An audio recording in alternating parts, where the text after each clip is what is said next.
Hey guys, Kyle here. So, just before the show starts, I wanted to mention our Patreon. You can pay us $1 a month as a thank you, as a tip. You can pay $2 a month to get access to one of our bonus content shows, episodes 2 days early, and a secret Discord chat where all of our Patreon donors get to go and hang out and talk with us directly. Then there's a $5 tier that you can donate to get access to a whole bunch more content. We have multiple bonus episodes on there, so please check it out. Patreon.com/itgetsweird. We don't advertise, we don't make money, so check it out and throw some money if you think that would be cool. Thanks.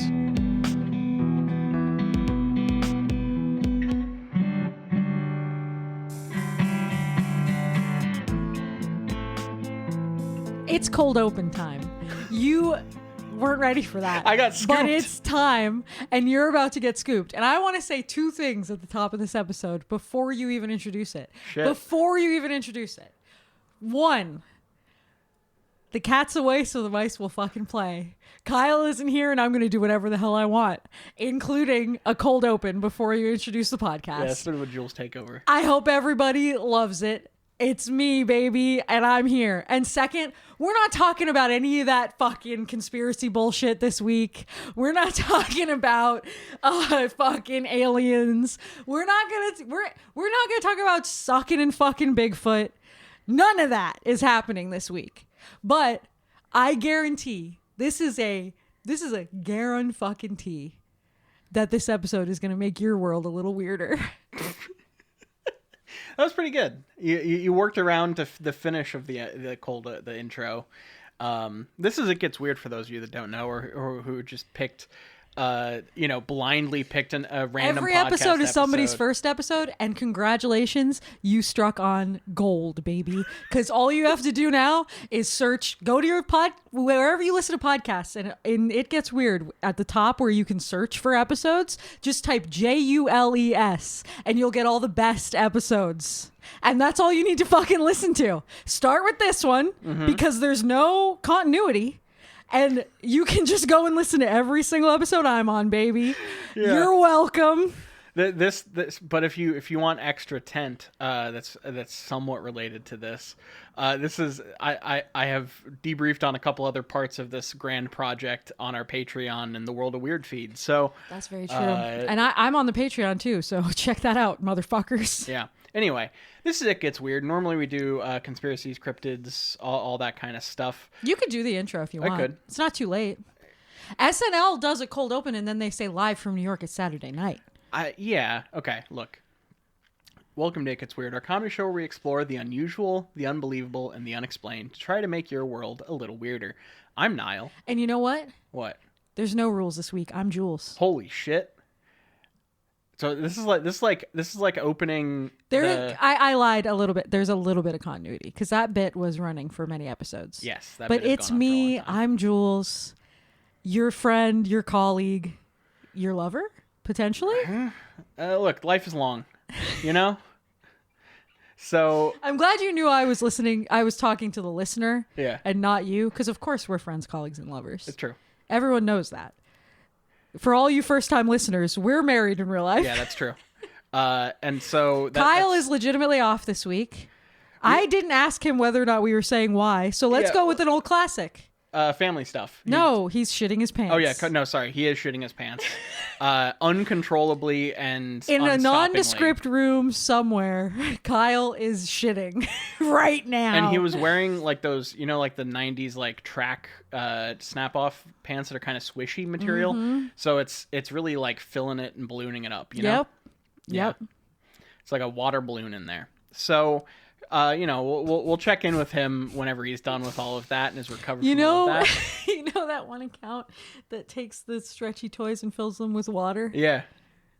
It's like that. You know when he hits it and it makes that sound? I do. That like thudding sound? Would it sound the same if it was shit? I mean... I normally won't play in this kind of space with you. But no rules. You went too far, but there's no rules this week. I'm making shit jokes. It's all toilet humor. Do you want my way too specific answer? Mm-hmm.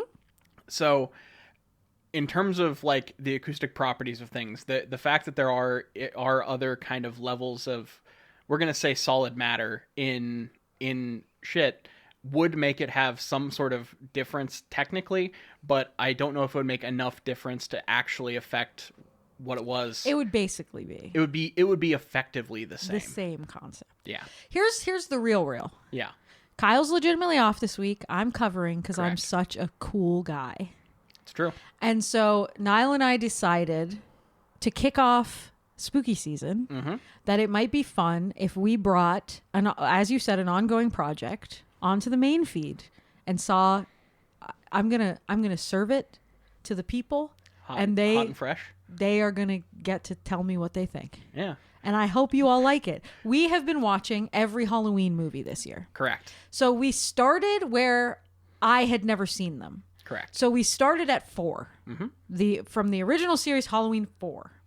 And then we watched 4, 5, 6, and we watched the David Gordon Green trilogy in its entirety. Correct. So we still have to watch Resurrections, Correct. H2O, Rob Zombie Halloween 1 and 2, and then rewatching 1, 2, and 3 if we so choose. Correct. And the idea was on Halloween night, we're going to watch the original Halloween because it is one of my all-time favorites, and I haven't actually watched it in like years.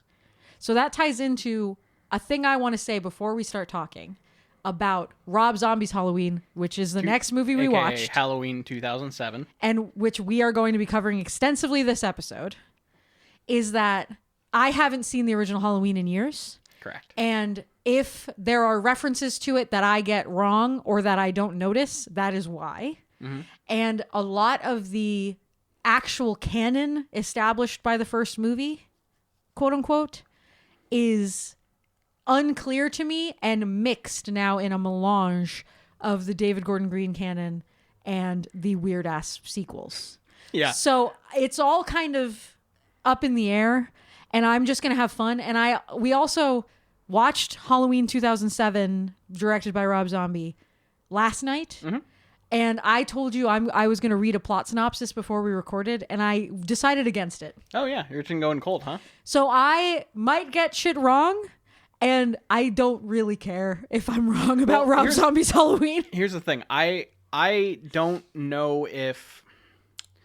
I'm not gonna. Okay, actually, that's not actually a complaint of this movie. It's not that this movie is indecipherable, like plot wise. The plot is actually very straightforward and pretty bare bones, And basically the plot of the first one. more or less. Yeah.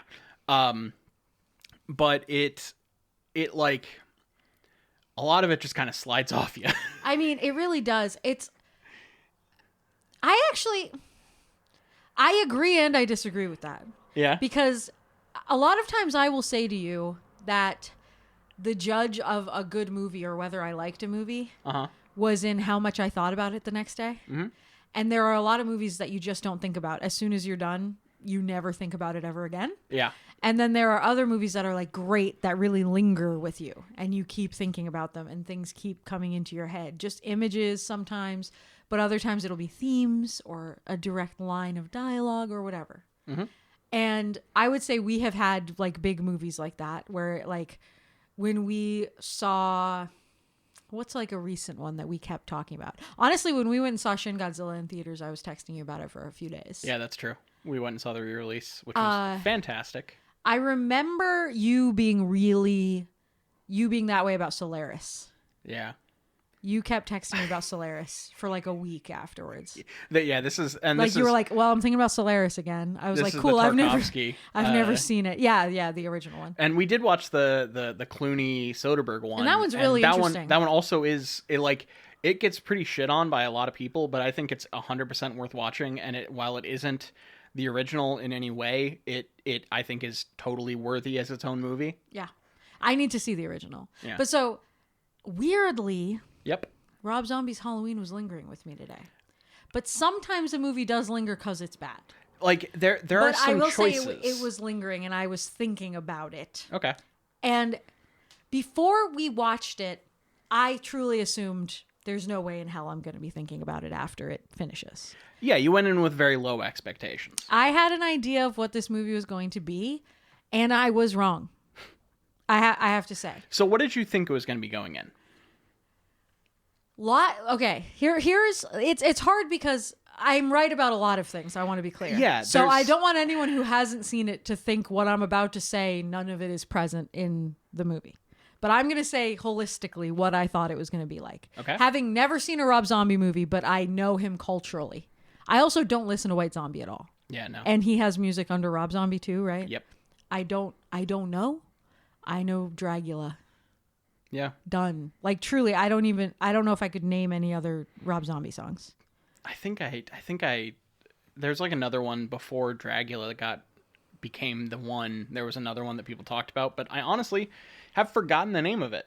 And I don't like Rob Zombie. When I picture Rob Zombie movies, just generally, I picture naked women covered in grime, men covered in grime that are way less hot than the women, and they're wearing overalls with no shirt and a weird clown mask, and they're threatening to rape people. This is what I picture. Yeah. And I've never seen a Rob Zombie movie, but that's his cultural footprint. Yeah. to like me.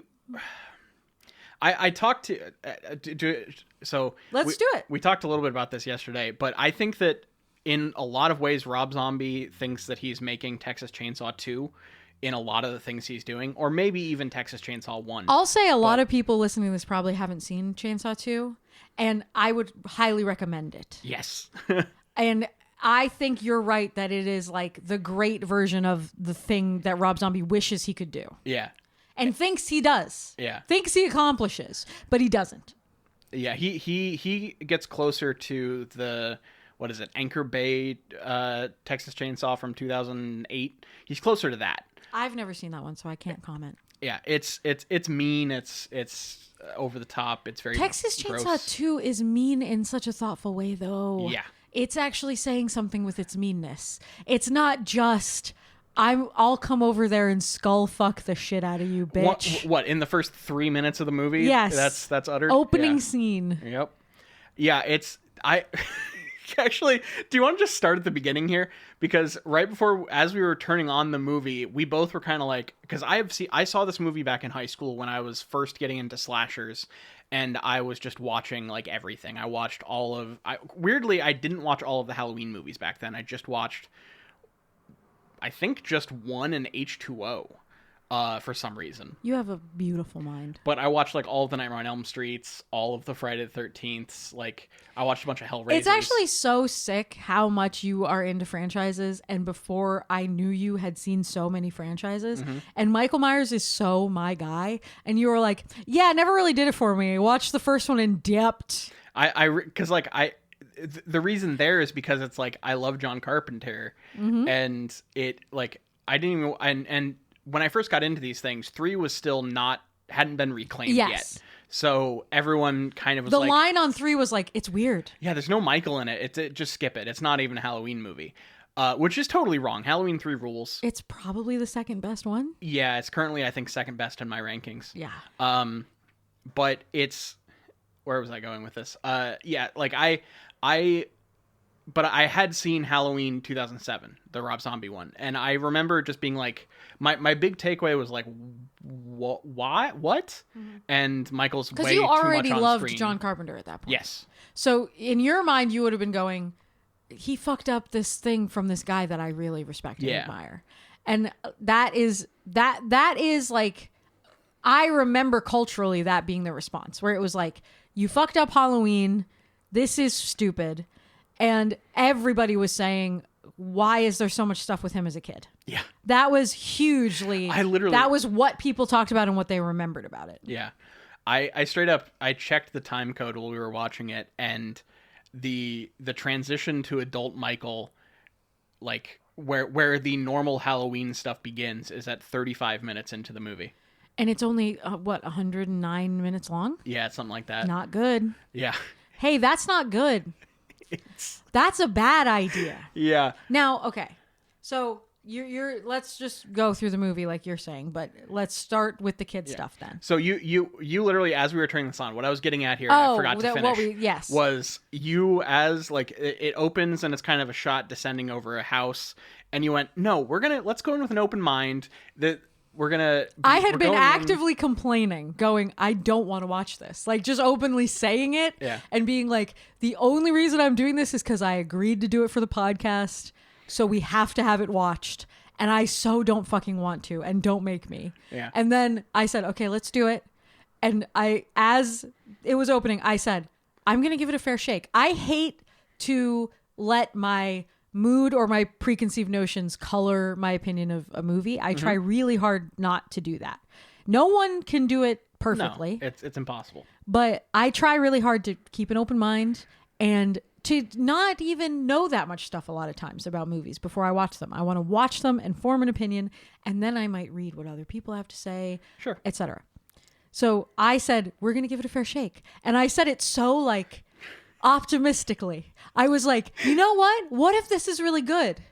Yeah, if you haven't seen this movie, it's currently streaming on AMC Plus if you want to. But Hey, it's on AMC Plus, and I won't plug shit, but that is where we watch Comedy Bang Bang the series. That's true. And that's and Birthday Boys and shit. And Whitest Kids You Know. But Comedy Bang Bang the television series is one of the greatest TV shows ever fucking made. It's so good. And I will put it over any opportunity. So if you want to watch this along with us, subscribe to AMC Plus, watch Comedy Bang Bang, and watch Halloween 2007, and then fucking cancel it. But I really think that people should, if you have a copy of this movie somehow, turn it on, and as it's displaying the like opening thing with the house and the little card of where it takes place and the year comes up, say to yourself, I'm going to go in with an open mind, and we're going to really meet this movie where it's at, and then just like experience the first scene of this movie. Yep.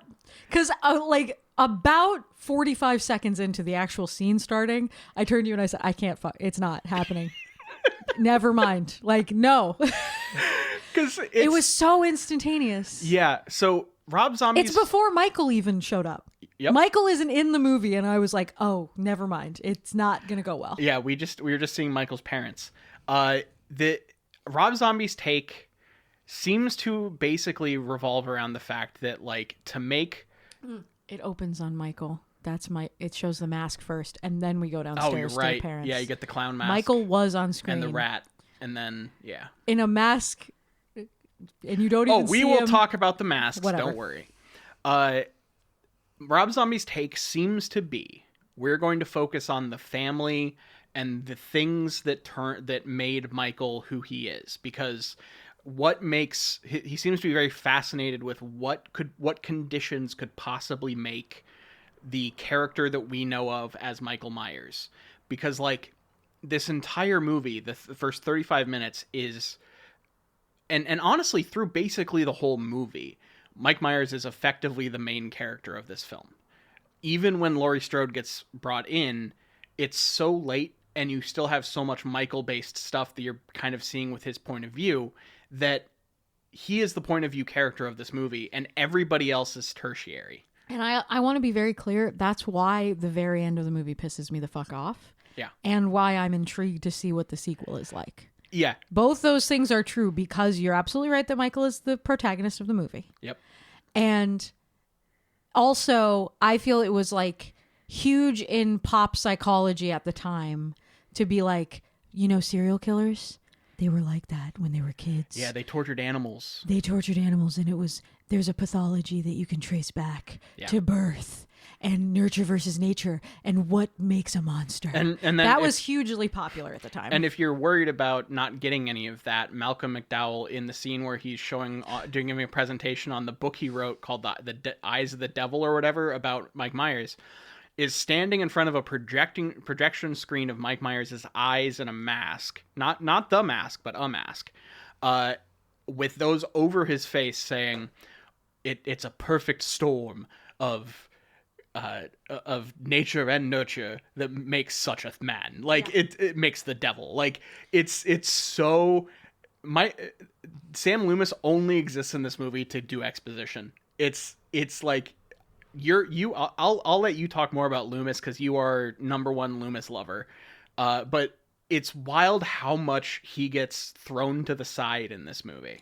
I feel that Donald Pleasance is such a huge part of the magic of the first one and why it's as good as it is. Mm-hmm. And I think that the sequels with him in it are amazing because he's amazing. Barring 5, I get the numbers confused. 4 is good. 4 is Yes. like solid pop stuff. 5 is so my mom calls it tired and emotional. Yeah. He's hitting the sauce pretty hard in that he's- one, and it's visible. Yeah, it's very obvious, and a lot of the time he's just yelling at children, and it makes for a very interesting performance from Donald Pleasance. He still makes me so happy to see him. Like, I still want to see him, and I love him being Loomis. It means a lot to me, but that one was bleak to watch him get through. But the rest of them are okay. Yeah. Because you'll notice that throughout his career. He's Yeah, one of and those then- actors who has projects where he's visibly drunk and then projects where he isn't. And then he gets a nice send off in 6. Yes, Like, and 6 is, he looks amazing in He's- 6. he is he one looks of the better healthy and parts. happy. yeah. And he is sitting at a typewriter for a lot of it, which I really enjoy. And a nice sweater. Yes, a cozy ass sweater. He looks great in 6. Yeah. But I love that character, and I love Donald Pleasance. I love Donald Pleasance so fucking much. Shouts out Prince of Darkness too. Let's get into it. We're gonna watch that this year. We definitely are. And What a film. I think his performance as Loomis in the first one, I say to you whenever we're watching these movies, I go, Michael. It's just, there's something so magical about his eyes were pure evil. It just is so good. And I love a British actor lending gravitas just by being British and being an actor. You know what I mean? Like middle-aged British guys, when you cast them in your thing, everybody's like, oh, I'm going to sit up and listen to what this guy has to say. And then he can say the most batshit insane thing. And you're like, I guess that must be true about Michael Myers. You know what I mean? Yeah. Which I love. And especially, like, so much of the charm of the very first one is the, like, low budge nature of it. Yeah, there's no like if you watch that movie back, there are like no extras in it. It's wild. And that lends to like the air. I remember there is an interview where somebody says it's so great how empty everything is, and there's never people around, and it makes it so creepy. And John Carpenter was like, I would have loved to have extras. Yeah, would have. He's like, I wanted cart 'em extras, and I couldn't afford them.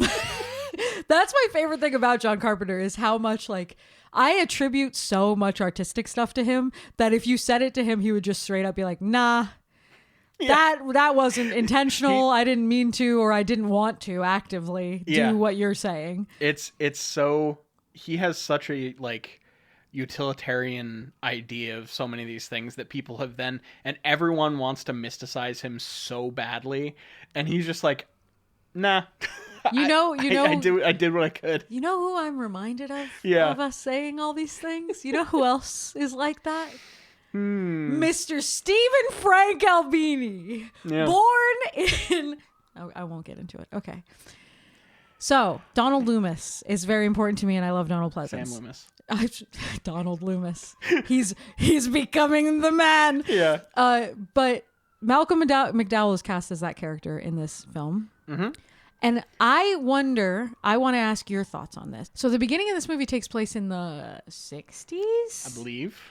What's weird about it is Rob Zombie nails a bunch of stuff looking really good for a period, and then a bunch of it is just so modern looking it makes me sick. The sheen of the whole movie is way too modern. Yeah, that goes to a big point I have with this movie that we'll talk about. But you never quite click into what time period you're actually in. Yeah. It's not in a place. And other than like you could easily see for a lot of it that the house at the beginning of the movie and Laurie Strode's house exist in the same time period. They're just different socioeconomic brackets and the characters in them and everything. And it wouldn't be that surprising.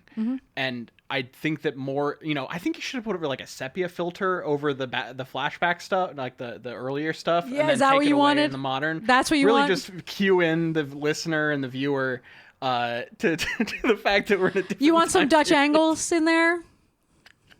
You have a beautiful mind. I'll say it again.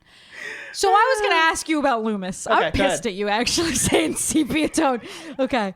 So to me, Yeah. Malcolm McDowell was way more locked in the stuff in the 60s.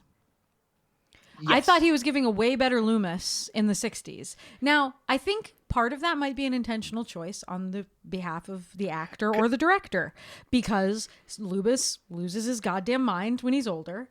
Mm-hmm. And the Loomis that you meet in it's what, 78? Yeah.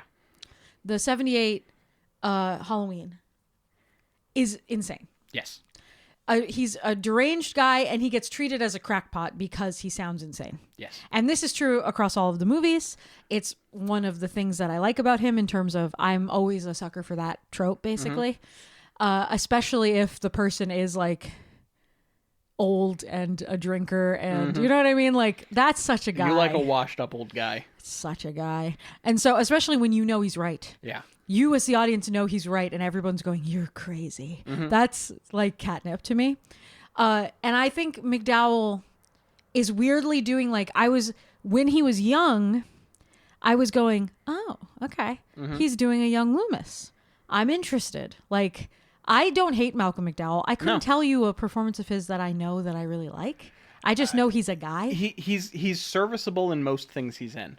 And so I don't have like a really good pull for him in terms of like, this really stuck with me. It stuck to my ribs or whatever. But I'm like, when I saw it was him, I was going, sure. Yeah. And I'm sure that was a paycheck for him, and that's fine. And that's the only reason he did it. And when he's in the young stuff, he has this wig. He's wearing like a tweed jacket. He's very like, they styled him like, I'm a successful psychologist. I'm accomplished in my field. But also, it's the 60s, and I'm a little bit into it. You know what I mean? And that's really interesting. I think that's a good he had take. the kind of long, much like every major character in this movie, at least in that era, male character, long hair, came down around his face. Yeah. He kept brushing it out of his eye, which I found distracting. Yep. But I think that when we flash forward, he is so clocked out on the performance. I think Malcolm McDowell is doing a way worse job. I think that you're right, but I also think that there's a part of me that can read that as textual, in that I think one of the theses of this movie is that every adult in Michael Myers' life failed him. And because of that, he has become who he is. Wait, do you think Loomis failed him because there was a scene where he said, I'm sorry I failed you, Michael. I'm abandoning you now? Yeah. And then he got up and comically packed a suitcase and then went said, home. I'll never see you again, fucker. Yeah. And meanwhile, he wrote a book and is profiting off of the story. Yeah. It's There like, are also 3 distinct lines of dialogue that are like, blood money on your book that you wrote, taking advantage of this town. Yeah. And I was like, I get it. It's really heavy-handed. But like, so it makes for the end. So I think one of the problems with this movie is that you can tell he was really invested in that first 35 minutes. And then it never fully, I don't think if you were to gestate that idea and what he was going for in that first 35 minutes into the rest of a movie, if you weren't trying to make it fit the Halloween mold, the end of that movie would be so different. Like the modern day portion would be so different. What I don't really get is why didn't Rob Zombie just set it in modern times? That's a good question. Are a lot of his things like period things? Is he into setting stuff in the 70s? Because I know he obviously loves and wants to fuck the 1970s. Like, Yeah. I know that. Yeah, he wants to fuck a grindhouse movie The theater. way that David Lynch wants to fuck the 50s. Yes. Like, if he could take a decade and insert his cock. Rob Zombie wants to do that with the 70s, is my read of him. Yeah, 100%. But so are his other movies set in the 70s, and that's why he wanted to set it, that's why he wanted to do Halloween, is like, I'm going to do my 70s movie. I don't know. I don't think I've seen any other Rob Zombie Oh, really? movies. I would have expected you to see, what's it called? House with a Thousand Corpses? Yes. Devil's Rejects, one of those two. Yeah, I've always... honestly, I feel like a lot of edgy teens that get into horror watch that shit. Here, do you want to know what happened? I watched this movie And you're like, was like, never again. I don't need to see any more Rob Zombie movies. You know what? Good for you. So I then just went and watched like every what were they called? Tartan Asia Extreme movie I could get my hands on. Let me ask you a question, and I want you to make a mark here in case you want to cut this out. At what point did you get access to porn? Was it before or after you saw Rob Zombie's Halloween? Oh, before. Because, like, I think if you still didn't have access to porn, you might have gone, this guy'll have more tits in his movies. Yeah. I will go and watch these other movies for the tits. Definitely. Because there's so many tits in Halloween 2007. And they're nice looking tits. Don't get me wrong, Rob. You've got great fucking taste. But is that kosher to ask you on the air? No, it's fine. So you were jerking it, and you had access, and you didn't need Rob Zombie's help. Yeah, and also I realized that all of the direct-to-DVD National Lampoon's movies were just filled with fucking and so I didn't need Rob Zombie. No, and who does? His beautiful wife, who plays Michael Myers' mom in this film. It was so funny because halfway through the movie, you were like, I'm surprised that's not his wife, actually. And I went, it probably is. And you looked it up and you were like, oh, it is. I thought she looked different, and I didn't. Yeah, anyway. It goes to show what I know about. I think I've literally the main place I've seen her outside of this movie, which I didn't know who she was at the time, is in the trailer and promotional stuff for his Munsters reboot. And so she's in full like Munsters. He did Munsters? Oh yeah, he did. I don't even know that. Netflix Munsters movie. I just made a horrified face. Yeah. This is an audio medium. Let me say a couple things about the plot of this movie so that we can keep going on tangents, because we keep saying we're going to start at the beginning and then not doing the plot. Yeah, you're right. So we start out As is tradition. we start out with Michael Myers as a little kid. The first 30 minutes are him in his childhood home at the age that we have established in other films that he killed his sister. Yeah. So we meet him, his weird stepdad, his mom, who is a stripper, and his sister, who is like flirting with their abusive stepdad over breakfast. Yeah. And almost taunting him. Michael in a flirty Myers way. is having a miserable time at home, miserable time at school. We see him. I'm just running some stuff down because in this way it is different. He kills a bully that bullies him at school. He kills his sister's boyfriend, who is there to fuck her on the night that she gets killed. He kills her. He kills the stepdad. Yep. And then he leaves alive his baby sister and the mom. Correct. And he gets institutionalized. Loomis is his psychiatrist. Who What's the difference? Yeah, child psychologist who was going to try to talk to him before the murder started, but came just too late. Actually, Michael got in trouble because someone found a dead cat in his locker at school, and the psychologist was called in to consult before the murders. And much like every character in this movie has to do, he yelled "fuck you" to the first person he could. There is so much cursing. Anytime we're describing a scene, imagine that everyone is saying "fuck" and "shit" between like every word. There is so much unnecessary cursing. But so the night that he kills everyone, his mom says to him, we're going to start fresh tomorrow and everything's going to get better. And then he kills everyone. I feel that's also an important point. So he kills everyone. He's in the insane asylum, and Loomis is treating him by doing therapy with him every day, he says, by the way. He says, I come and see you every day, and your mom comes and sees you once a week. Yeah, for like 17 years or something. Yes. And that's what he says. Danny Trejo is a custodian at the asylum and has like a good rapport with Michael when he was a little kid. And at one point, Michael goes nonverbal for like a week. No, he goes nonverbal for like 15 years. He goes nonverbal. I'm going in order and describing the plot of this movie. Fair. He goes nonverbal for like a week. Loomis calls in his mom and they're trying to get him to talk. And then Loomis says, I'm going to walk you to your car. And they ask a nurse to sit with Michael. And then Michael kills the nurse. And so then he's nonverbal for the 15 years. That's canon though, right? Yeah, he goes... We know that about Michael. Like that is a thing. That's not an invention of the movie based on the fact that he doesn't talk. I think him not talking is like... That's is canon. part of what Loomis says about him. Yeah. So we flash forward to him being an adult. He's going to get transferred. This is all the bread and butter of the original movie. But you see way more of it. And he ends up killing all of the cops that are assigned to his transfer in the mental institution. Then there's a brutal scene where he murders Danny Trejo. Yep. That's so 2007, isn't it? Mm-hmm. And then he's loose in Haddonfield. And we meet Laurie Strode. And basically, after that, the events of the movie Halloween 1978 take place. Yep. There are different focuses on different characters, but if I were to describe the beats to you of like, there's a teenage girl, she has friends, she has these plans on Halloween, she's going to be babysitting this kid, then a guy in a mask comes and torments her throughout the house, she ultimately gets the upper hand on him. Loomis is also there and has a gun, and he is brandishing it wildly. Yeah. All of these things happen in both movies. Yeah. So I just felt it was important to actually get down, like, the first 30 minutes are the stuff I said about Michael being a kid, though. Yes. And then there's like an hour of the rest of it. Yep. And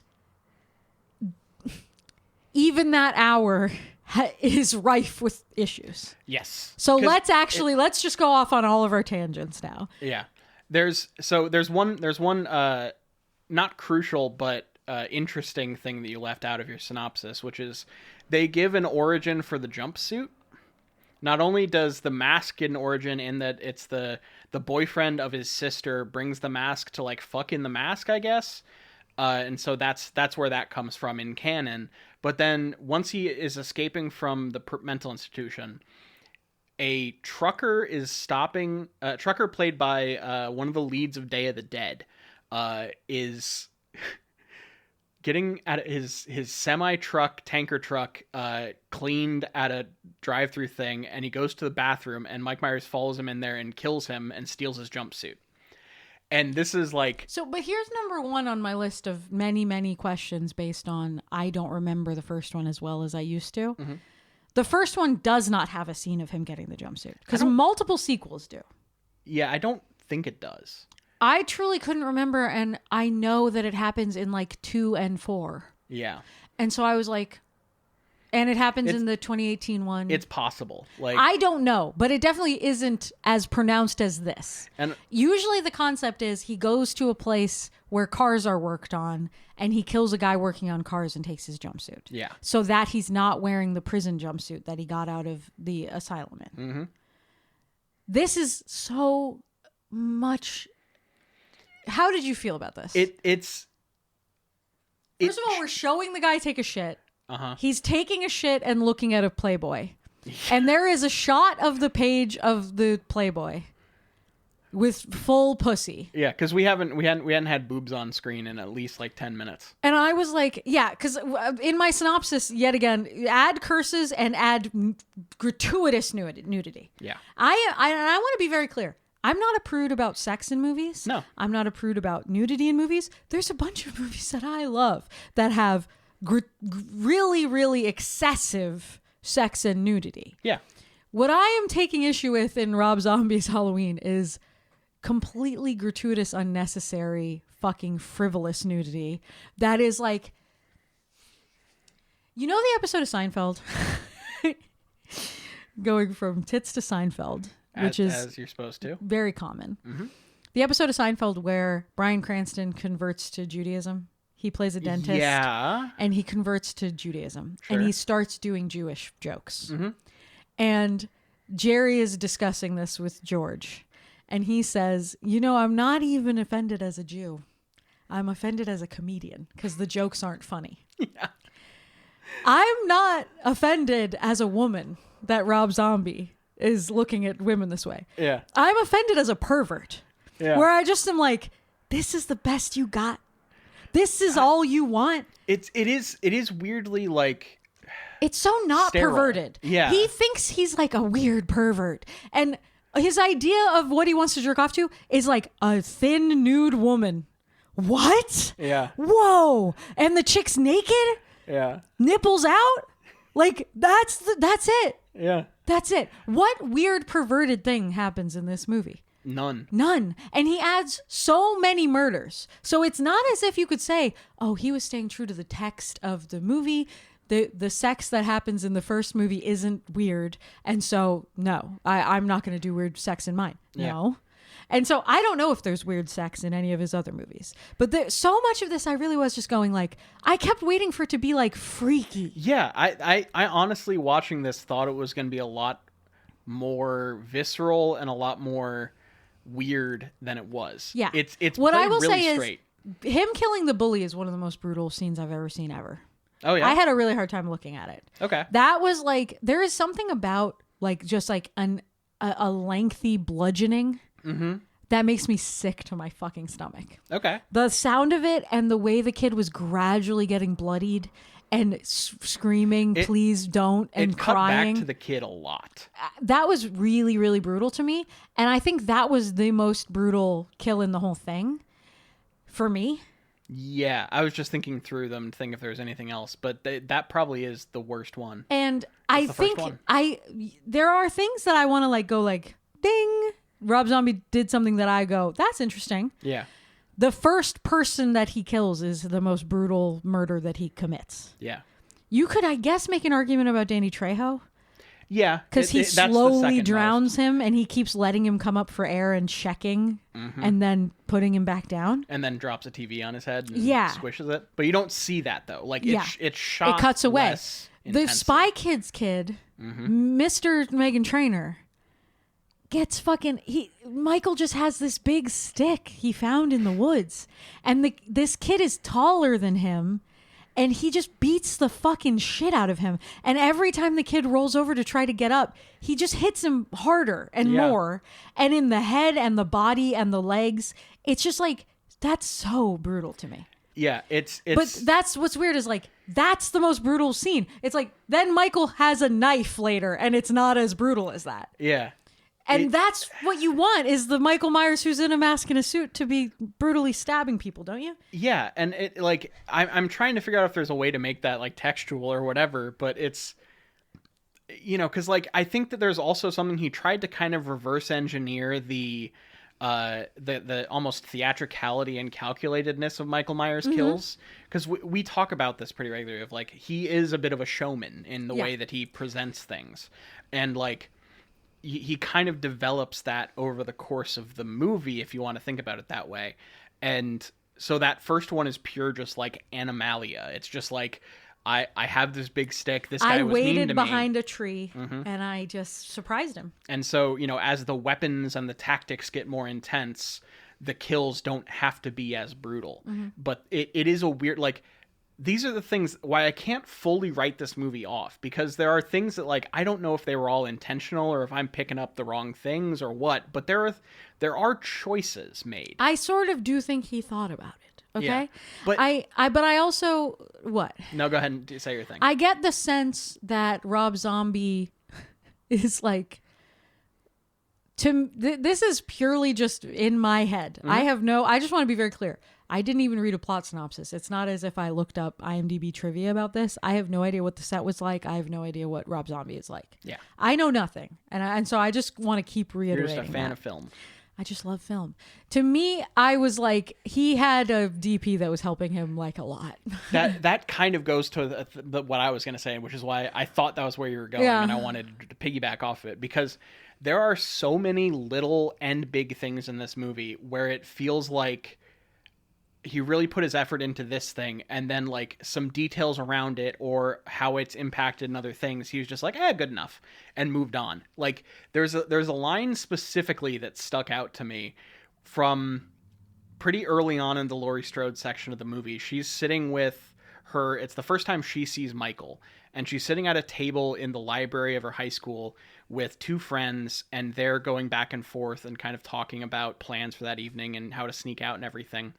And then as the scene is ending, one of the girls just goes, "Did you know that so-and-so element boils at 97.2 degrees Fahrenheit? Isn't that fascinating?" And it just cuts. And it's like, you just like picked a random thing out of a textbook to have someone fill, like, that is total filler dialogue. To me, that was either he thought it would be funny. Yeah. and the performance of the girl is not making it funny. Yeah. Or he told them, say whatever you want. Yeah. Because it's going to fade out. That's how it feels, is like just And read so something from the textbook. she thought it would be funny to say that. Yeah. You know what I mean? Because to me, there is an air of that is teenage girls being sarcastic with each other. Yeah. I think the intention is that it's sarcastic. Yeah. It is not delivered that way. No. And The delivery is all wrong. there are just little things like that either, whether it was a performance, a thing that they should have had a different performance on, or should have worked up the dialogue a little bit. There are just these things where it feels like you can tell in any given scene the thing he cares about in that scene. Yeah. And a lot of the other stuff does not really matter to him in detail. But I also wonder, some of the stuff that's more visually interesting, is that his idea and someone is helping him execute it? Or is he working with really talented people who have good ideas? Do you want to know what my guess is?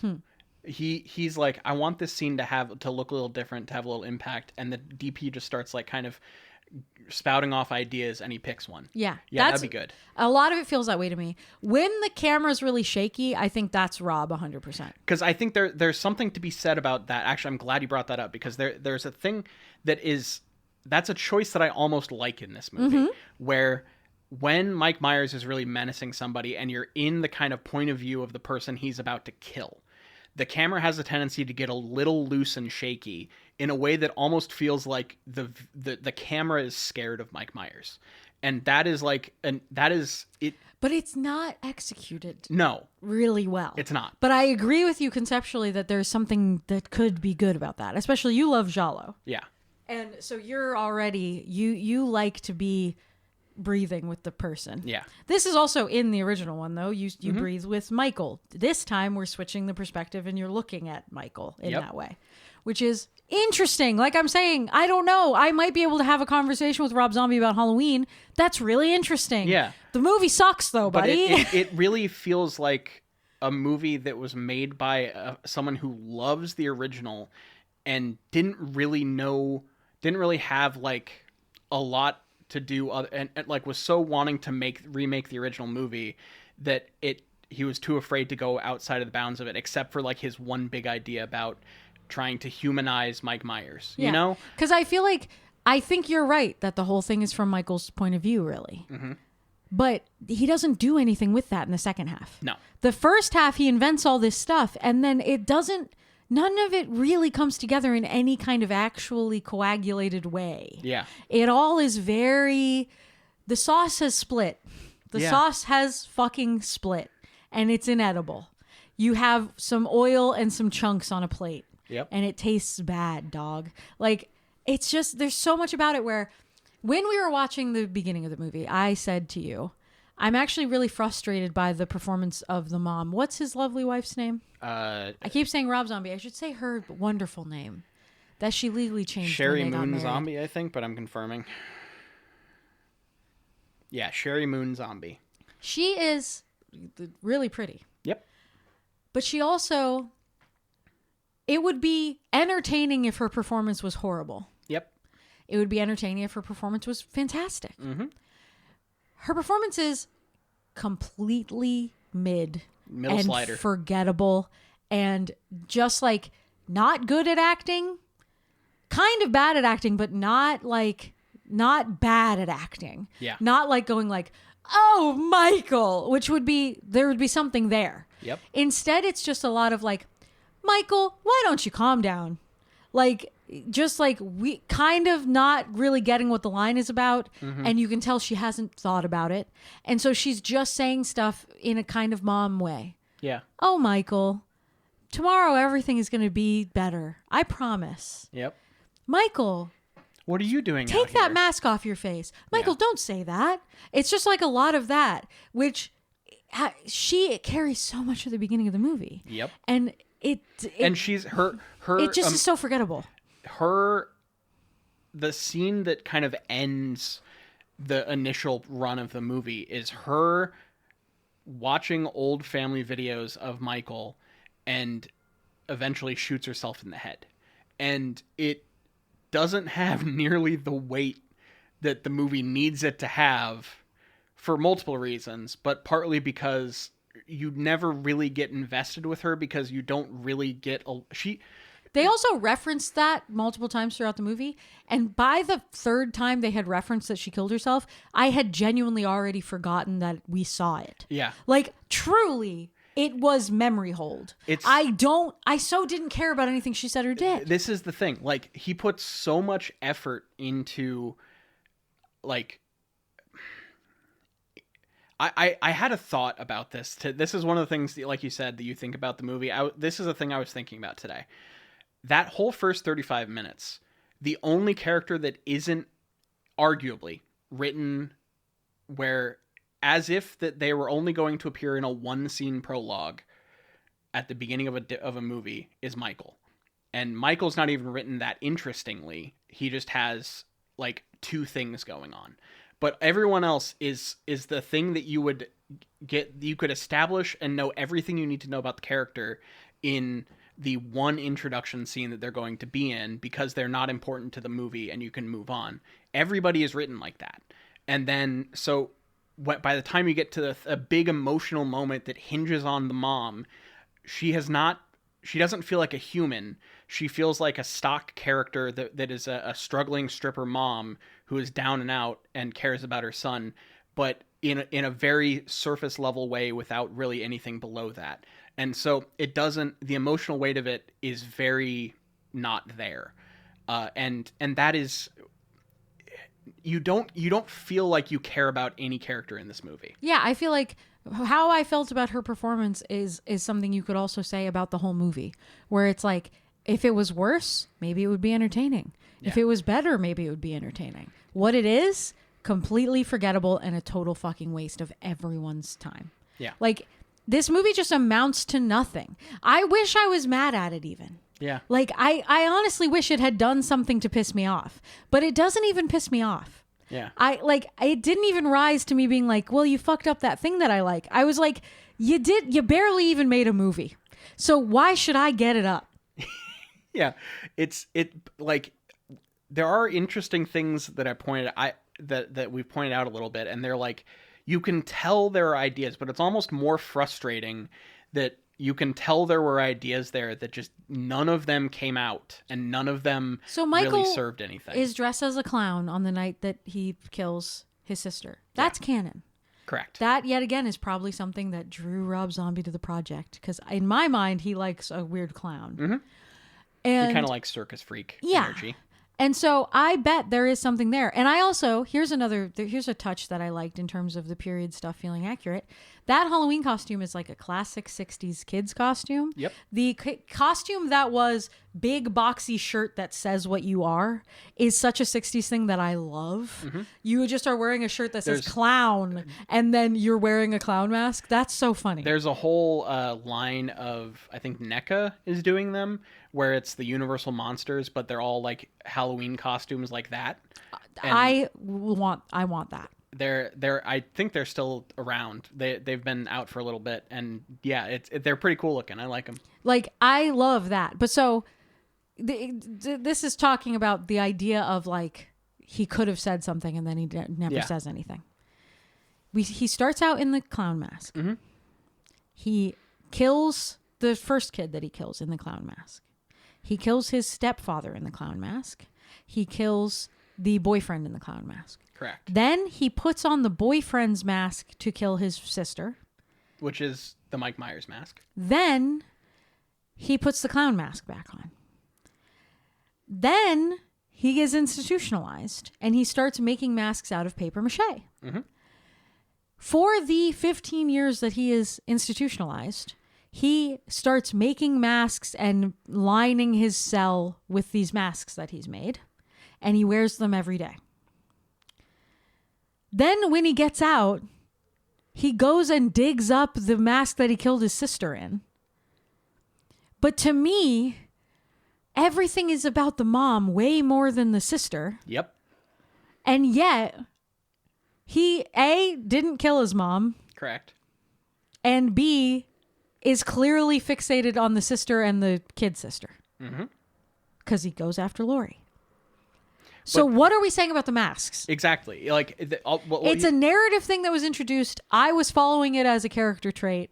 And it ultimately meant nothing because he's going to end up wearing the mask that Michael Myers wears because Michael Myers wears it. Yep. And that's Rob Zombie's reason for it. And fuck you, you barely wrote a script, guy. Yeah, it is just that is the one that this franchise uses, so he has to get there because like it never shows him hiding those things. So when he goes to retrieve them from the attic, there's no build up to it. You're just like, why is he punching through the floorboards of the attic? Mm-hmm. Oh, okay. He got the mask. Okay, so that's how we're going to do it. Cool. I almost would like the entire movie better, and this will sound sacrilegious, but I would almost like it better if he just wore the clown mask. And if he fundamentally changed Michael Myers and he put him in a fucking clown mask and he was like, my name's Rob Zombie, the mask is a clown mask now. Because in the movie, he is a clown on the Halloween that he starts killing. Yep. So if he's going to go back for a mask, I think it's actually kind of an interesting take to go, wouldn't he want the mask that he killed his sister in?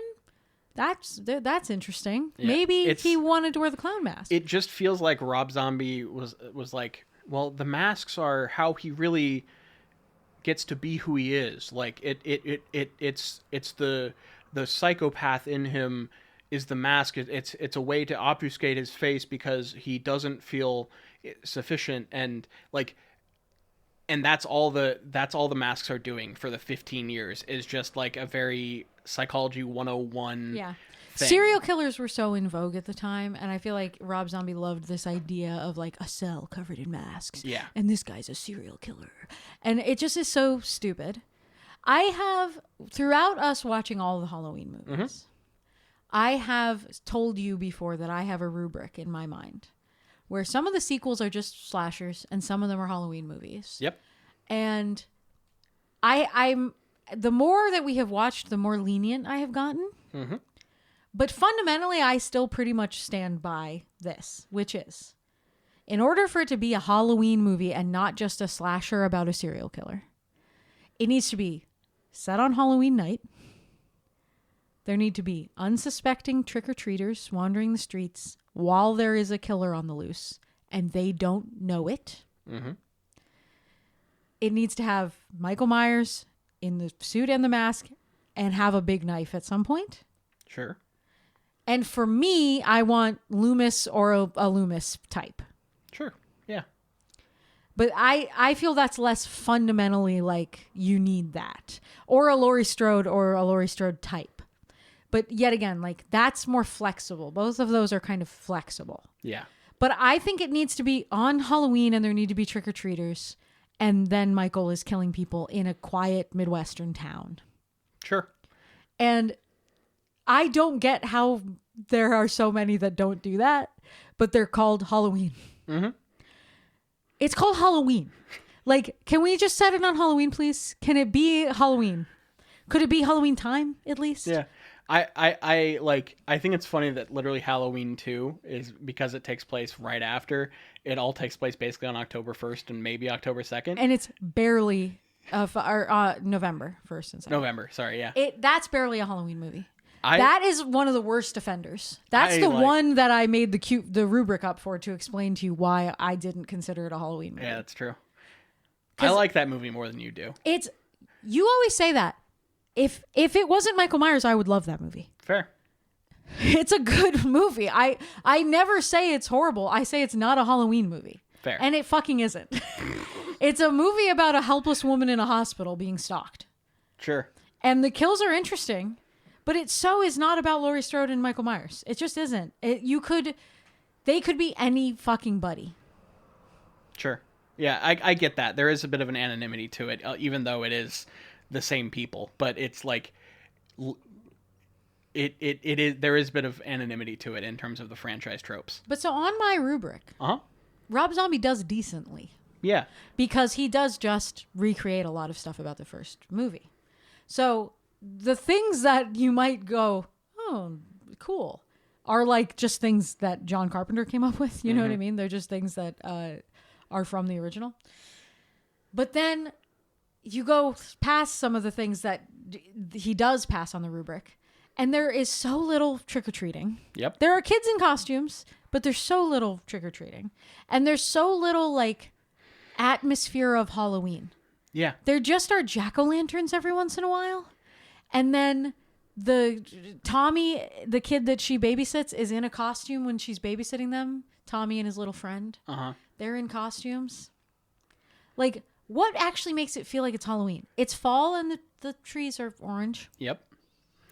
It's almost like he tried to do the like sparse nature of the extras and stuff, because like once, especially in the modern time period, a lot of the scenes that take place outside, there are not a lot of people around. There's not a lot of usually in frame, all you have is the kids walking around, and by that I mean the high schoolers, Laurie Strode and her friends, and then sometimes in the background Mike Myers lurking, which is all fine.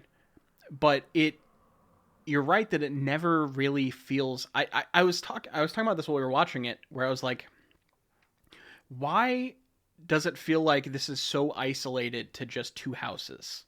It never feels like Haddonfield as a whole is affected by anything that happens in this movie. And I think you're right that he might be intentionally referencing the sparseness of the first one. Mm-hmm. But when he does it, it just feels like something's missing. Yeah. John Carpenter like saw the sparseness and was like, let me juice this and make it this way. Let me present it in a way where the wide shots where Michael Myers is standing 3/4 behind things in the first one are some of the creepiest images ever. Yeah, it rules. Like, you can see it completely out of context of the movie and be like, "Eey." And I love that about it. And I love that it's all in like crisp autumnal daylight. Mm-hmm. Like, it's so clean and like bright, but it looks chilly. Yep. It has this like, it's autumn. It's about to be Halloween. It's going to start snowing soon. It's in Illinois. Like, we're here. It has that feeling to it. Yep. Not filmed in Illinois at all. Nope. But you believe that you're in Haddonfield, Illinois, wherever the fuck that is. You know what I mean? Like, you're just like, sure, Haddonfield. Sure. In this one, it's just like, it just feels like, where are we? What's going on? Yeah. It could be in California. Like, especially the way Loomis walks around. It feels like a suburb of California to me for a lot of it. Yeah. I just kept being like, these people all have California face and they're walking around in California. I have no idea where it was filmed. No idea. But that's how it feels to me. All the girls look like they're from Cali and like they are going to maybe drive up to San Francisco for the weekend or something. You know what I mean? Like, yeah. I just am like, yeah, it never like locks in that feeling. And I can't pinpoint exactly what it is, but I think you have a good point there about like, it doesn't feel like he's in the Midwest like ever. He's too busy making it grimy. Yeah. Like, he really does want everything to look kind of greasy and hot. Mm-hmm. And so it's never going to feel like Haddonfield, Illinois in late October because everyone is so like hot looking. Yeah. You know what I mean? Even though there isn't like a sheen of sweat, he makes everything look like it's warm. Mm-hmm.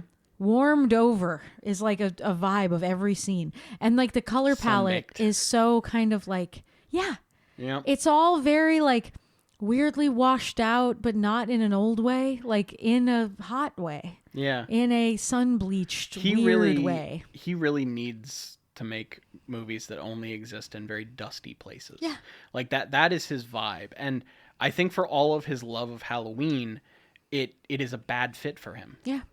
Because he's trying to graft the...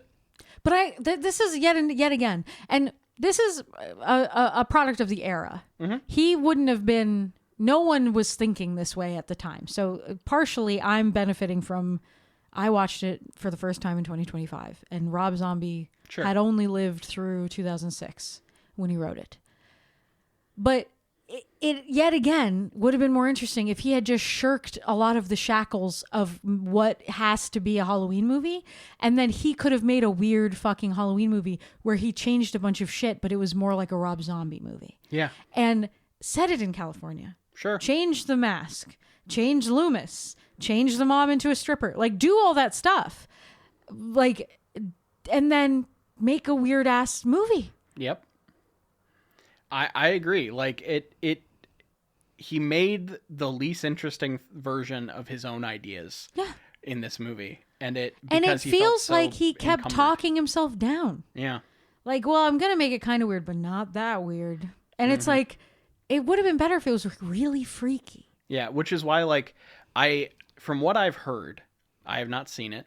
His Halloween 2 is a lot more of a Rob Zombie movie, and there are people, even people who. And I'm gonna fucking eat my words because we are going to watch that. We are. And here's a little teaser. I'm gonna go into it more at the end, but on the Patreon there might be an episode about it. Yeah. But I haven't watched it yet. We're going to watch it and then record an episode about it. And all the shit I said just now, it's not canon. I am going to eat crow. Don't you think? It's going to be like, I'm going to be like, make a Rob Zombie movie. Yeah. And then I see a Rob Zombie movie and I'm like, not like that. Yeah, exactly. Jesus Christ. Because like, I don't, like I said, I haven't seen any other Rob Zombie movies. I am aesthetically aware of some of his stees. But I... Burn Through the Witches, etc. Sure. I have heard that his Halloween 2 is much more like all of the things that we're like, he kind of has this take that it doesn't really shine through. It's just like he cranks all of that up to 27. And so I am kind of, for all of my complaints and frustrations with this movie, the Halloween 2007, I am still weirdly excited to watch his sequel because like, if he just happens to redo Halloween 2 in the same way he redid Halloween 1, I will eat crow. If it's straight up set in a hospital and it's just Laurie in the hospital, that would be amazing. It would be really funny. I truly would be very impressed by that. That actually would be fascinating. Yeah. Because I think like one of the more interesting parts of this movie is his attempt to like really make it about the family of Mike Myers. It's not successful. Like, what if he had followed through on any of the fucking shit narratively at the beginning of the movie? He just doesn't follow through on any of it. Yeah, and because why of that, introduce all that stuff if you're not going to weave it into the text of the original? Because then he just makes a remake of the original. Yeah. Then why did you add the stuff about the kid? Because we also haven't talked about the actual ending of this movie. That I'm very curious how that gets dealt with in the second one. This actually, I was just thinking the exact same thing. I said at the beginning, the end of the movie pisses me off. Yeah. Okay. Yeah, give me your take on the end of the movie. I'm going to go about it in a roundabout way. Okay. Can anyone fucking believe it right now? Well, we're going to go on tangents. In order to make a point, I'm going to say something that's somewhat unrelated. Sure. Go ahead. Fuck. This is such a good episode. So... we both love Behind the Mask. Correct. The Rise of Leslie Vernon. What year is that actually from? Isn't that like right after this? Yeah, I think it's pretty close. I think it's like 2009 or 10. I'm going to say 8. It's actually 2006. Okay, so it's before this. That's actually fucking fascinating because here's what I was going to say. Okay. Rob Zombie 2007 Halloween follows so many of the tropes that are described in that movie where that movie is making fun of them. Yes. It does so many of them. Robert Englund might give better Loomis than... a million times better. He's playing the guy that I love in those movies. I love him so much in that movie. Probably one of my favorite non-Loomis Loomises. He's so good. And I saw Behind the Mask before I ever saw Halloween. Oh, actually. really? Yeah. Okay. Which is really interesting. And my mom was like, he's kind of doing a Loomis thing. And I was like, who? Yeah. What I find interesting about this is that's Freddy Krueger, but he's a good guy now. Like, I was a kid, Yeah. And so the thing that I kept thinking about in Rob Zombie, though, was when he's explaining to... I don't remember any of the character names. I know Leslie Vernon, okay? When he... is explaining to the blonde chick about how the night is going to go. Yeah. And he says, then she goes to the tool shed and she picks up the axe. Very phallic. Mm-hmm. Phallic imagery. I kept thinking about that in Rob Zombie, the phallic and yonic, and how much Rob Zombie, like, if he had a better comprehension of those things, could actually say something interesting about it. But instead, he's just kind of horny. So he makes shit that's kind of horny. Yet again, he wants to be Texas Chainsaw 2, but doesn't understand it. Yeah. And so the end of the movie, after Laurie Strode leads Michael on a merry chase through this house and almost gets killed multiple times. And it's the cat and mouse thing that is done so well in the first one and done some of the things are fine in this one. Like there's like you know what I really liked? Yeah. When she first shows up and finds her friend dead, and then she leaves the room, and Michael just pushes the door, and he was standing behind it the whole time. Yep. There are little things like that I genuinely really enjoy. That and killing Laurie Strode's mom. Yes. Where it's the shot of the dad standing on the front porch, and all of a sudden jump Myers scare, just, like, and he just slams into him. Yep. I liked that. That was good so shit. But there are things like that I like. But so Laurie gets out of the house with him. Loomis. Well, it goes through all of the stuff. Loomis shoots him, and then Loomis gets killed, and then they go through the house again, and then he pushes her out a window because she has the gun. They both fall to the ground in a pile of shattered glass. Mm-hmm. And then she is on top of him. That is not how they win out the window. All of it is kind of like not that smartly done. You can like, yes, but also you can make the case that even like Mike Myers took the fall there for her because he's chasing her, but he's also weirdly obsessed with her. Yes. Okay. Sure. If you want to give it to him. In the one-story fall, he managed to twist their bodies. Like, whatever. I'll go along with it. He took a week of wrestling school and learned how to take a flat back bump, and he learned how to take a fall. Okay? He did stunt training. You're right. When you're right, and I have to give you props. Big ups, okay? So they end up, though, Laurie, this is the phallic yonic thing. Yeah. Laurie is straddling him. Correct. Clearly, this is a virginal girl taking possession of her sexual power in order to overcome an evil force that was trying to deflower her. Mm-hmm. She is straddling him as if she were riding a dick. Yep. And she takes the gun and shakily points it at him and fires, and it does not fire. Correct. And she goes to shoot it like 3 times before he wakes up and grabs it. And she ultimately, this is the end of the movie, manages to fire it. And you hear a head exploding sound effect. And she gets splattered with blood and starts screaming. And then the movie ends. Correct. Immediate smash cut to credits.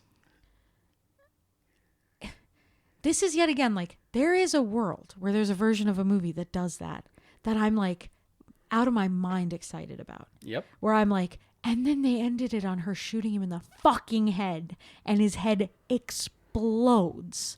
And they show that is what happens to him. Because so much of this is probably would go on the rubric of a Halloween movie, is that there's an ambiguity at the end as to whether or not Michael is alive or dead. But you and everyone in the movie thinks he's dead. And then the sound of him breathing plays over the credits. You know what I mean? Like, that is a classic. And the idea of, at the beginning of the next movie, we're going to introduce the idea that he somehow survived wildly. But this is akin to, spoilers for the David Gordon Green trilogy, this is akin to putting him through a fucking car thresher. Yeah. You're showing the physical dismemberment of him. He didn't just get shot, his head exploded. Yeah. It made the sound effect like crushing a grape. Yes. It is like... And then she was covered in blood. Now, you don't technically see the body. I don't care. I know. To me, it was so explicit that it made me kind of mad. And I was like, I live in 2025, and I know he made a sequel to this fucking shit. Yep. So he gave her that Laurie killed him, and then he just taketh away. Yeah. I'm very curious what the fuck they'll do with Mike Myers in Halloween 2, because they have to deal with that somehow, you know? Yeah. It has to be commented on. They on. don't have to. I mean, I guess they can just move on, but... That's actually kind of a thing I like about the sequels, is there are ones where it's like, this person definitely is dead, Michael is definitely dead, and then in the next one they're like, somehow Palpatine returned. Yeah, that's true. And it's just fine, because guess what? We made another Halloween. Yeah. What, do you think he wasn't going to be in this one? It ain't 3. So there's something about it where I'm like, what if we just pick up and we're like, and by the way... Don't even worry about it. Yeah, don't worry about it. He's fine. There's an argument to be made that would be like honoring a tradition in Halloween films. Sure. And I will go along with that to a point. Like, the thing about this movie ultimately, I keep saying ultimately, do a shot every time I say ultimately, is I think I could have a really interesting conversation with Rob Zombie about movies. Mm-hmm. I think he technically knows way more about horror movies than I do, and that it's evident on screen. The stuff that he wants to include, he watches a lot of horror movies. He knows a lot about it as a genre. He knows what he likes, too. Yep. That is a thing that I think is one of the most easily defendable things about any auteur, whether you like them or not. I find it really easy to throw myself in if it's like, you can see on screen what this person likes and what they're about. Whether I like it or not, or whether I agree with it or not, they have a take, they have a thing that they want to do. Yep. It just is really unfortunate that the pinnacle, the absolute dizzying height that Rob Zombie like wants to put on screen is just like, you know, the outline of a sexy woman on a mud flap? Mm-hmm. Spattered with blood. What if we lit her better and we covered her in shit? Yeah. And it's just like, that's what you want? That's all you want? Yeah. You clearly, you like movies. You like music. Why is that all you want? It's the pinnacle of art. Sexy woman, maybe a little blood, some kind of sideshow-esque vibe, weird characters. But like, I sort of wish that the horny parts were sideshow-esque. Me too. That would make it so much more interesting. If he was like weirdly like, and this is sexy too, about something that is like actually unconventional, I would be going, Citizen Kane clap for the bravery of Rob Zombie to jerk off to a short, fat woman. But no, they're all tall, huge tits, skinny as fuck, like blonde, whatever, dude. Okay. Yeah. You and everybody else also want to fuck thin blonde women. I don't know. You're not weird. Yeah. I hate that like his personality is like, I am proud of the fact that I'm different and weird somehow. Yeah. You're not. You're so not. Yeah. You're just a white dickhead with dreads. Like, fuck off. Yeah, I really was. That is the thing that like, and here's the thing. Yet again, if I watch any other Rob Zombie movie, maybe I'll have a different take. But I thought everyone talks about Rob Zombie movies like they're some fucking like wild ass thrill ride that's like, dude, you gotta see what he does. And like, I think it's so funny because neither of us have seen any of these movies. I'm sure someone, and I'm sure House of a Thousand Corpses or Devil's Rejects or whatever is much weirder than this. But if you're a person listening to this and you like those movies and have takes on those movies and you're screaming at your podcast player right now, send an email. itgetsweirdpodcast@gmail.com. And you will be responded to. Yeah. Either on air or I will write back to you personally. I would love to hear a take on that or a case as to why I should watch those movies. Truly. Especially if there's one that you think is the best way in. Yes. Because I know he has like the Firefly trilogy or whatever, which is, I think, the House of a Thousand Corpses, Devil's Rejects, and 3 from Hell, if I remember correctly. But I'm not 100% certain about that. If you like Rob Zombie and you have a take on his movies, and you have actually like earnestly listened to this and gotten this far, first of all, kudos to you, because I turn shit like this off when I like a thing and people are complaining about it. I can't fucking sit through it and I get really mad. And so first of all, thank you. You're braver than the troops and I respect you a lot.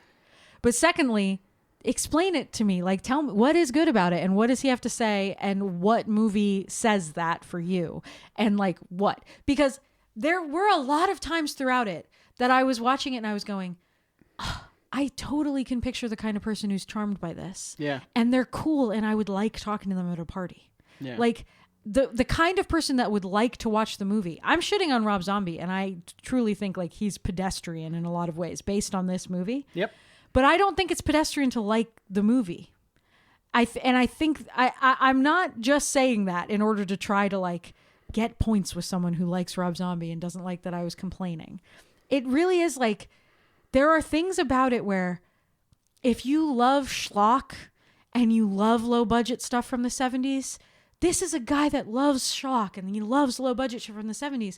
And he is like, you can tell that. Mm-hmm. It doesn't achieve it for me. It doesn't have the things that I value. You have different things in your Jeep. Exactly. But I think that he is moving the camera around in interesting ways. keeping things in frame in an interesting way. There's he is doing stuff like that. There are two little things that I just want to point out in that kind of mode. There is one sequence that is the stripper mom in the old 70s getting a ride home that is cut to the beats of the soundtrack that's playing over it. Nothing else in the movie is cut like this. It is one 20-second sequence, and it stands out like a sore fucking thumb. I don't know if I like it or not, but it stuck with me, so I got to give him credit for that. It like whenever I think it's an organ hits a new chord, the camera cuts, and it's not like to an entirely different thing. It's just like a different angle of the car she's driving home, and she's a little closer to home, and there are cuts like that. I think he thinks that's building tension. I think he does because too. She's going home to her whole family being murdered. Yeah. But she doesn't know that yet. And I think he thinks that there's a dramatic irony happening and that the music is making you feel tense as it's crescendoing. And I think that it's not happening. No. And I think what he actually did was he occasionally slips into directing this movie like a music video. Uh-huh. And there's like that shot of I think it's of Loomis and the sheriff where there's the weird like light artifacts in front of them. Also feels that way.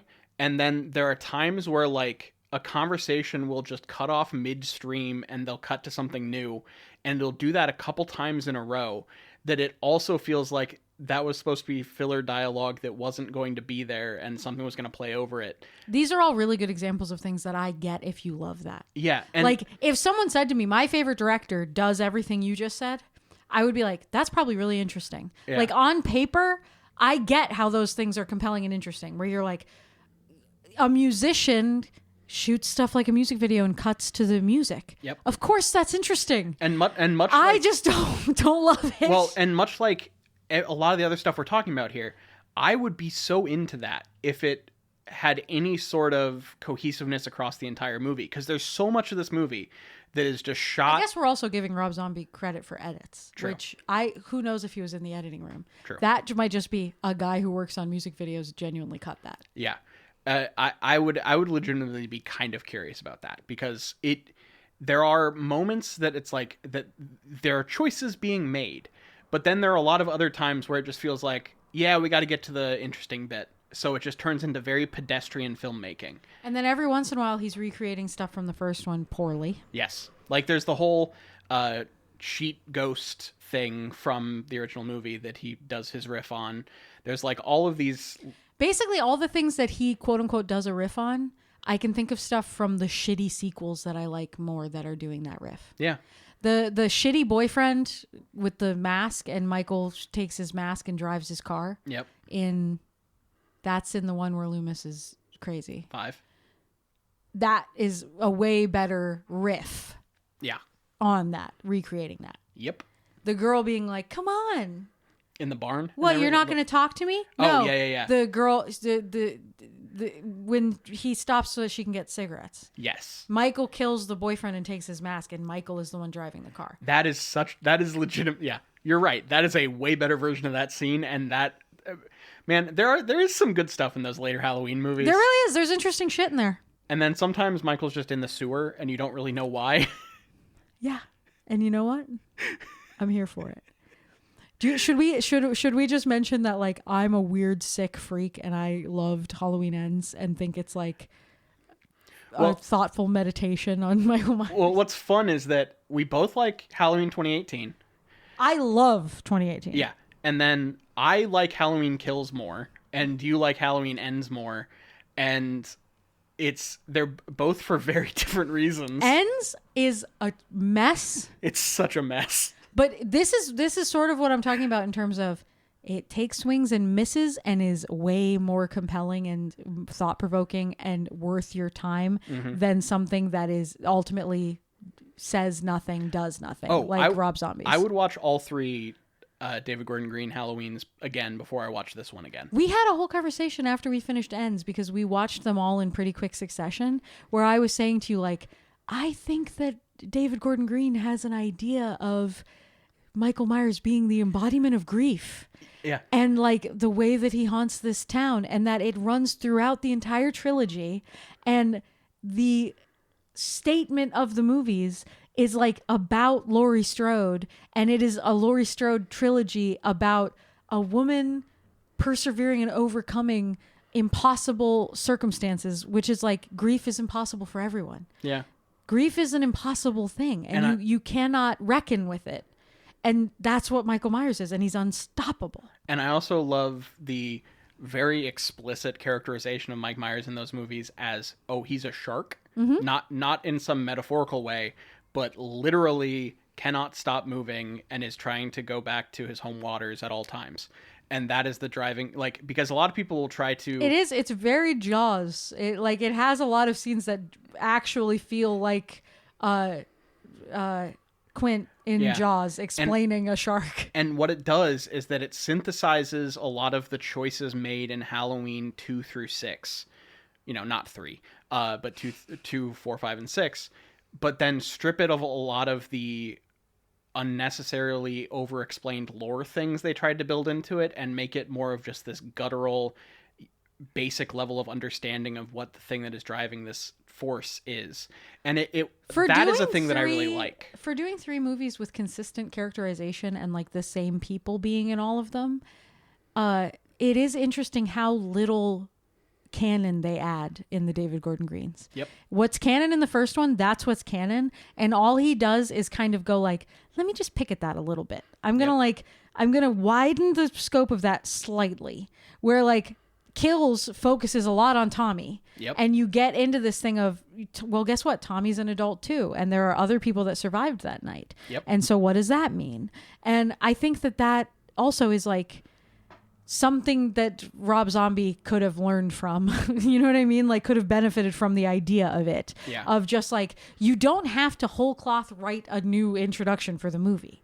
You can just, he could have just structurally made a remake where he went, but I'm going to kind of ask a question here where the original one didn't. Yep. I'm going to go a little bit deeper here than the original one. But that's not what he was trying to do. He wanted there to be a fucked up kid. He wanted the implication of some kind of sexual violence going on in a childhood home. Yep. Like, that's all he wanted. There was no further thought, really. Yep. It's just grimy in a way that is like... I should have written down some of the lines, but the one that really stuck with me was that one from the very opening scene of, I will come over there and skull fuck the shit out of you. Yeah. That is the kind of dialogue. Everyone talks to each other that way. That's what's really crazy about it too, is like, at first, young Loomis isn't doing that, but then old Loomis is like, what the fuck? Like, is just saying shit like that, where I'm like, what? We talk about the cops in Beekeeper all the time as like randomly. Here's another hot rec. If you haven't seen Beekeeper, highly recommend. Yeah, go watch Beekeeper. It fucking rules. Genuinely great movie. Like, so fun and entertaining. Every time it cuts to the cops investigating it, the main woman cop is just constantly just going, what the fucking shit is this? What the fuck? To the people she works with. She like walks into a crime scene putting gloves on and is like, so what the fuck is up, fuckers? Yeah. And it's like, why are you talking like that?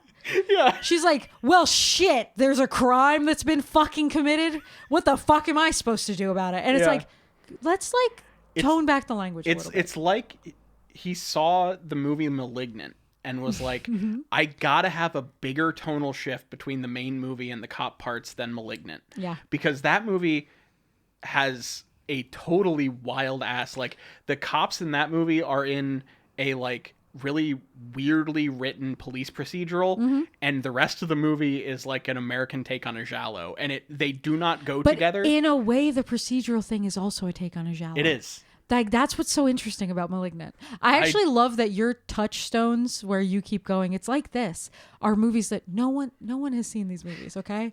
You're like, watch Beekeeper, Texas Chainsaw 2, and Malignant. These are the Rosetta Stones that you have to understand. These are the Rosetta Stones for me. I know. And guess what? That's very sexy. That's why I married you. Yeah, because those are the, like, those are the kinds of movies I want to turn on a Saturday afternoon, you know? Because you're sick. you watch that and then Solaris. Yeah. Yeah. Yeah, and like Pop Star. Yeah. You're weird.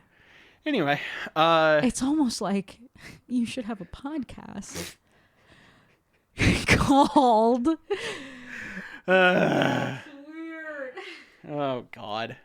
Is that gonna sound good? Oh yeah, that's gonna sound so good. Actually, let me make a mark there so that I can check that. I don't know. Do you have any closing thoughts on this? I have some, like, I would love to like host a seminar where I taught Rob Zombie how to actually like perverted shit. I'm actually like, I'm genuinely excited about the idea of like, even if you don't want to recommend the movies to us, even if you think that we wouldn't like it, if you've seen these other Rob Zombie movies, just write an email that's like, in one of them, there's like a clown gangbang where there, you know what I mean? Like something where something really sick sexually happens and it's horrible. They not make just a balloon sexual animal violence. out of a clown cum-filled balloon. You know? Like something where it's like something weird actually happens sexually, because not just rape. Correct. Rape is not interesting. Okay, that is not the intention. Just clip that. I am going on record. Rape isn't interesting, but you know what I mean. Yeah. Just let me know if you are like listening gets to me weird. say Rob Zombie is pedestrian in his sexual taste, and you're like, you don't know the half of it, sister. 'Cause, like, he's into some weird shit, and I just have no idea because it's not present in this. Because it really feels like the wildest idea about sex is that sometimes it's in a really hot room and very hard thrusting. You know, like that feels like about the extent of it, and a little bit of dirty talk.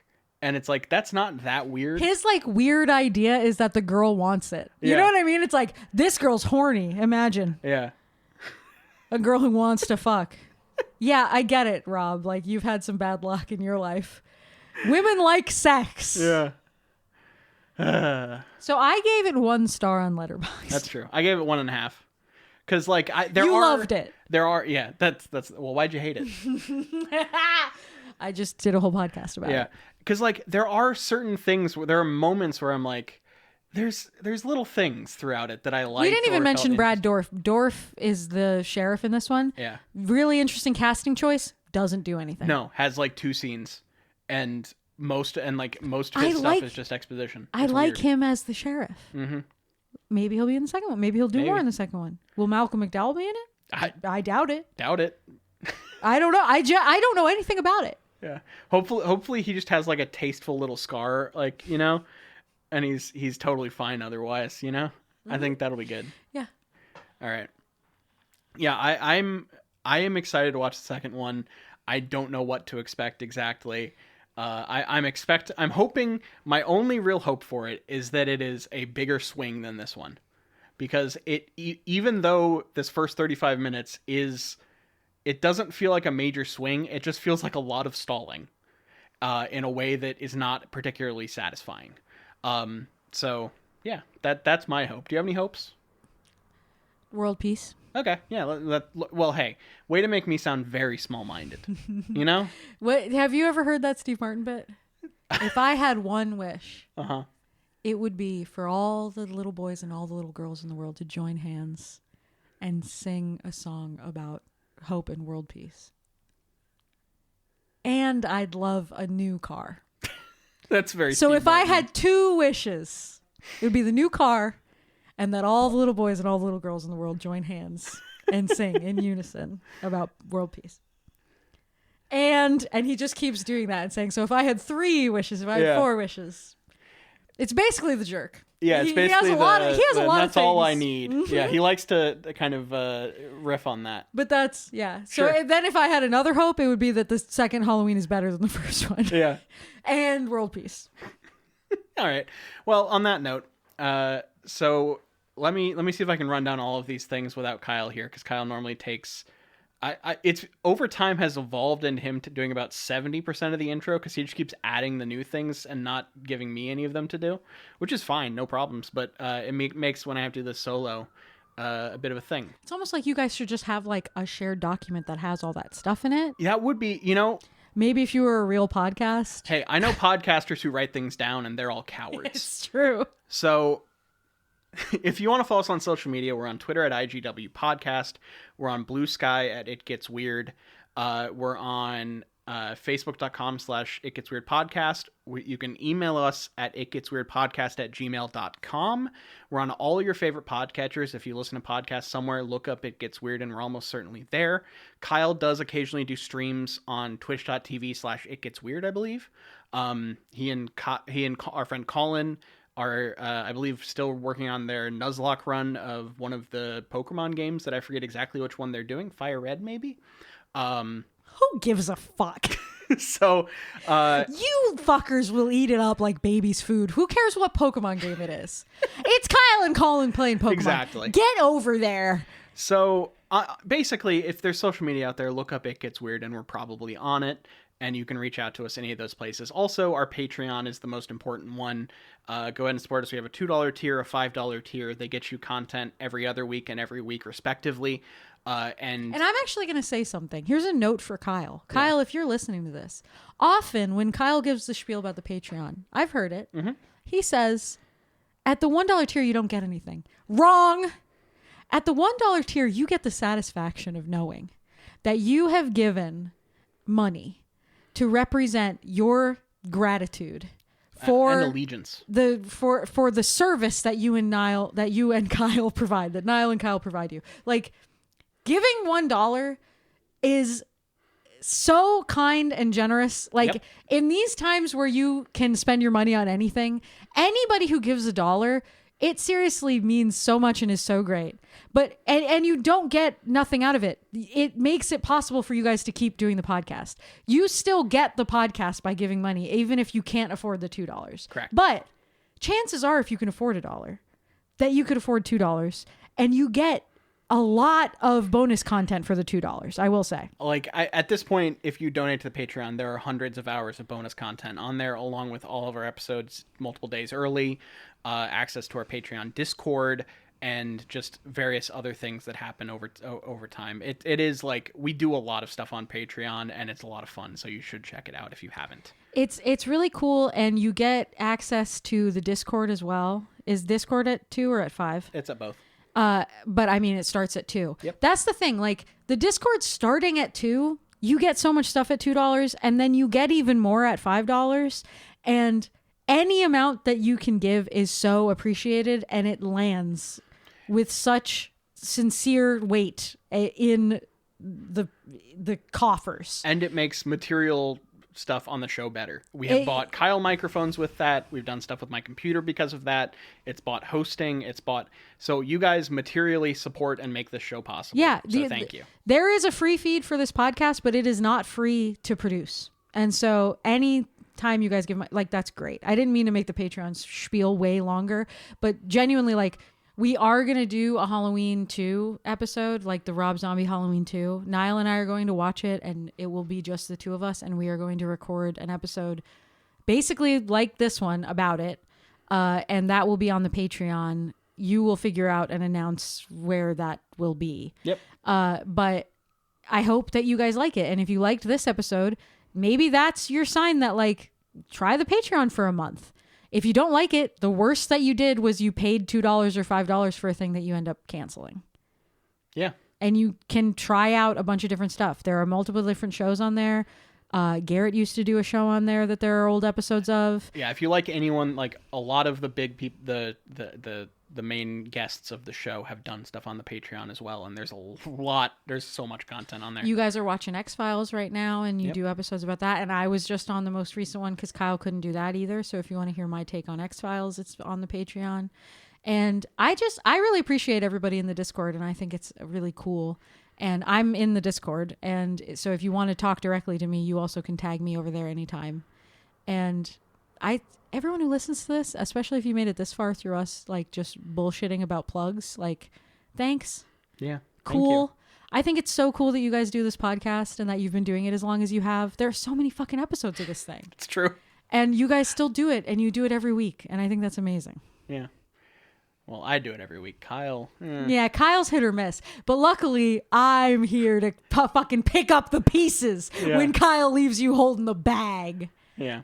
Well, on that note, we'll go and wrap this one up. Thank you all for listening. Thank you for all of your support. This has been It Gets Weird, and I've been Nile. And you know what? I'm on Blue Sky too, but I'm not even going to say my handle. But if you can find me, I'll give you a special prize. It's, All right. Lifts a cloche. It's nothing. Yeah, it's a no prize.